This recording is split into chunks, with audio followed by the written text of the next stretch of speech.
કંટોલાને આપણે મિક્સ કરી લઈએ. હાલો મિત્ર, જય માતાજી. હું દિયાબેન પરમાર અમરેલીથી. મારી ચેનલનું નામ દિયાબેન ડીનું રસોડું.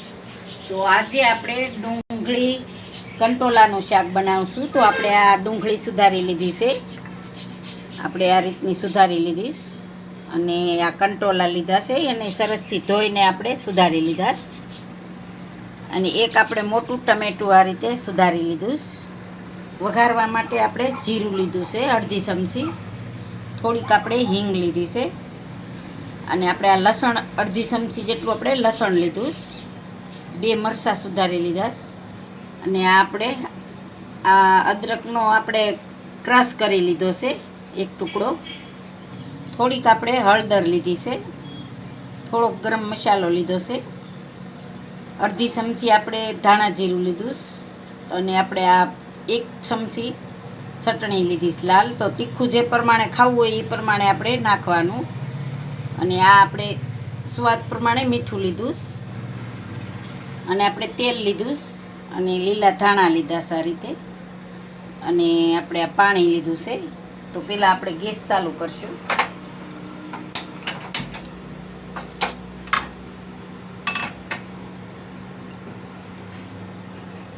તો એમાં આપણે તેલ નાખશું. તો આપણે 1 ચમચા જેટલું તેલ લીધું છે. તો તેલને ગરમ થવા દેવું આપણે. તો આપણું તેલ ગરમ થઈ ગયું છે. તો પહેલાં આપણે જીરું નાખશું.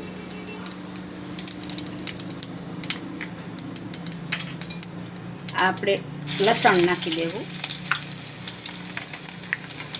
અને આ આદું નાખી દેવું.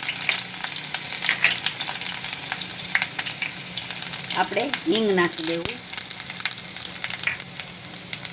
અને આ લીલા મરચાં નાખી દેવું. તો તીખાશ તમારે જે પ્રમાણે આપણે ખાતા હોય એ પ્રમાણે નાખવાની, ઝાઝા થોડી જે આપણે ખાવું હોય એ પ્રમાણે નાખવાનું. તો હવે આપણે આ ડુંગળી નાખી દેવું. તો ડુંગળીને આપણે સેજ લાલ જેવી થવા દેવું. હવે આપણે ડુંગળી સેજ લાલ જેવી થઈ ગઈ, તો આપણે આ કંટોલા એમાં નાખી દેવું.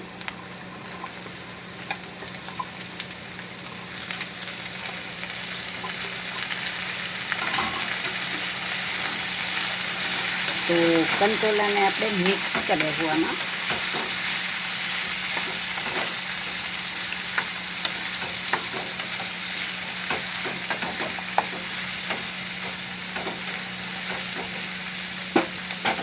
તો આપણે આમાં હળદર નાખી દેવું,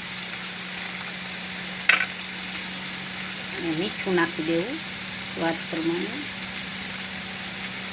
હવે આ બધું આપણે મિક્સ થવા દેવું, અને આપણે આને તેલમાં સેડવવાનું કરી. તો આપણે કંટોલાને તેલમાં તળવા દે. તો હવે આપણે આમાં ટમેટાં નાખી દેવું. એકદમ સરસ આપણા આ સડવા આવી ગયા છે થોડાક.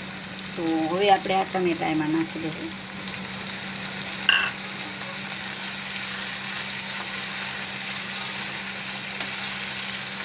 તો ટમેટાને આપણે સડવા દેવું.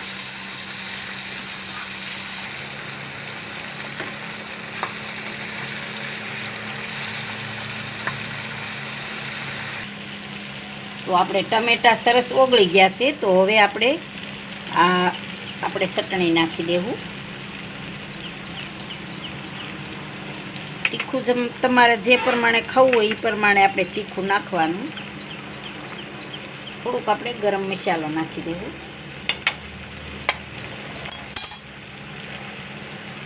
આપણે ધાણા જીરું નાખી દેવું,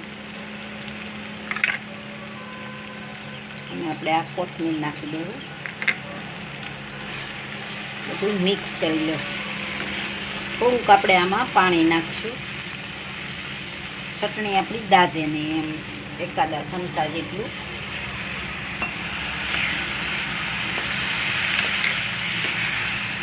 હવે બધું આપણે મિક્સ કરી લેવું.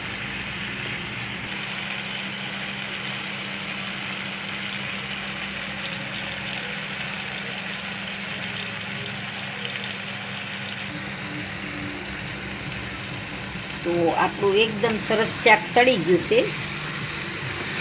તો હવે આપણે ગેસને બંધ કરી દેવું. અને આપણે આને નીચે ઉતારી લેવું.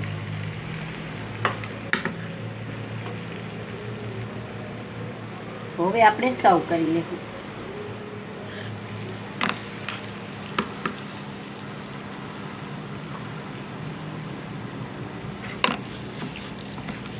મજા આવે કંટોલાનું શાક ખાવાની. જ્યાં લગી કંટોળા મચ્છી કંટોલા ત્યાં લગી કંટોલાનું શાક ખાય બધા. બહુ મજા આવે.